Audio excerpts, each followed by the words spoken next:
Olá, muito boa tarde, agora 12:06, eu sou Aníbal Gonçalves e esse é o nosso encontro marcado aqui pela 98 FM, a número 1 de Teoflotone. Como número 1 também nós trazemos aqui a público uma discussão que já começou, ou seja, a sucessão na Universidade Federal dos Vales Jequitinhonha, em Mucuri, ou seja, teremos um novo ou antigo reitor. Disputam o reitor Pedro Ângelo, que quer a reeleição, né, quer continuar sendo dono desse império chamado Universidade Federal. E nós temos a grata satisfação de ter aqui conosco o professor Janir Alves Soares, que é candidato a reitor. E como vice-reitor, o professor Gilmar Vieira. A primeira pergunta, o questionamento é o seguinte: eu já dei um tom da minha insatisfação enquanto cidadão, enquanto radialista, da permanência do professor Pedro Ângelo. Deixo aqui aberto o espaço a ele, se ele quiser, ele não nos pediu, certamente está cheio de si, certo, talvez de uma vitória, de uma reeleição, mas eu já dei o tom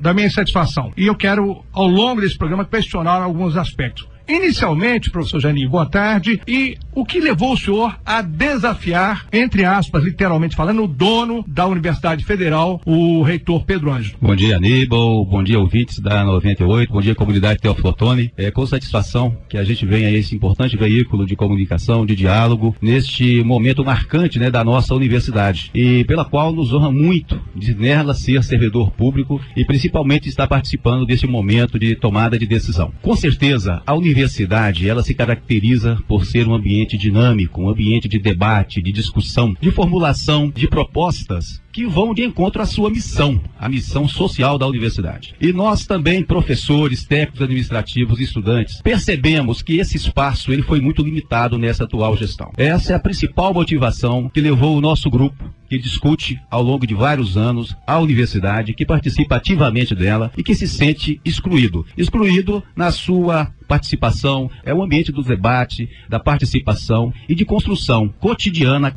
da sua missão, das suas propostas. Professor Janir, o senhor está ciente desse imbróglio envolvendo a possível instalação de um curso de medicina em Teoflotone, uma vez que a prefeita Marizé, diga-se passagem, com todas as letras e fazendo justiça, foi ela que foi até o presidente Lula, foi ela que foi até o ministro da Educação, Fernando Haddad, e de repente o reitor Pedro Ângelo vem aqui, sabe disso, que já foi criticado aqui nesse programa, sabe que ele diz uma coisa aqui que não se escreve, e para agradar o público lá de Diamantina ele diz totalmente o contrário. O senhor, enquanto candidato a reitor, o senhor tem um posicionamento firmado a respeito dessa situação? A nossa proposta, a nossa ideia é que nós façamos uma abertura, uma rediscussão deste assunto, porque ele é benéfico para a Universidade dos Vales do Jequitinhonha em Mucuri. Com certeza, no campo do debate, do diálogo, nós vamos chegar a um consenso de fato qual campus que esse curso deva ser implantado. E eu não posso em momento nenhum dizer o favoritismo para o campus de Diamantina ou o campus do Mucuri, mas o que nós queremos é que isso seja bem discutido, bem analisado e que de fato dados estatísticos, né, dados relevantes também sejam utilizados, sempre tendo em mente que o benefício é para os vales do Jequitinhonha e Mucuri, que é a proposta de ser da nossa UFV-JM. É interessante observar, para você ouvinte aqui do encontro marcado pela 98 FM, você sentiu aí a diplomacia do professor Janir, algo que não é peculiar no reitor Pedro Ângelo, porque dizia com segurança algo aqui e lá em Diamantina dizia outra coisa. Bom, eu já fico satisfeito de ouvir que o assunto merece uma discussão mais aprofundada, ao invés de simples palavrório. Professor, que propostas, digamos assim, diferenciam a sua candidatura a reitor da oponente? É importante, Aníbal, esclarecer bem. Na universidade, nós não podemos ficar enrolando. Nós temos que analisar criticamente o contexto e, ao mesmo tempo, propor inovações. É com esse sentido que nos motivou a chapa ao movimento pela humanização. E a diferença essencial dessa inovação é a humanização institucional, que é valorizando as ações das pessoas na construção da universidade. E, com isso, fazemos uma descentralização do poder de maneira responsável. Em síntese, o reitor e vice-reitor ele tem garantido pelo Conselho Universitário a nomeação de professores, de 30 servidores, professores e técnicos administrativos para chamadas pró-reitorias, diretorias, superintendências. Isso se dá pelo critério da confiança, chamado claro, cargos de confiança. Nós entendemos que esses cargos devem ser de confiança da comunidade universitária. Então quem deve dar esses nomes de uma maneira democrática, de uma maneira debatida, formulada em propostas, é a comunidade universitária. Esse é o principal ponto. Senão, nós vamos segurar em uma pasta, em uma pró-reitoria, uma pessoa por questão de amizade, estar no mesmo departamento. Um apaniguado. Exatamente. Então a universidade ela tem que dar um exemplo para a sociedade, de fato, que o poder ele tem que ser usado de maneira responsável. E se as pessoas entendem, têm essa consciência, a universidade ela faz acontecer muito mais do que se espera. Você otimiza os fatos. E não podemos deixar de frisar que saúde e educação é política de Estado. A UFVJM, ela aconteceu porque é política de Estado. Política de Estado. Há um trabalho,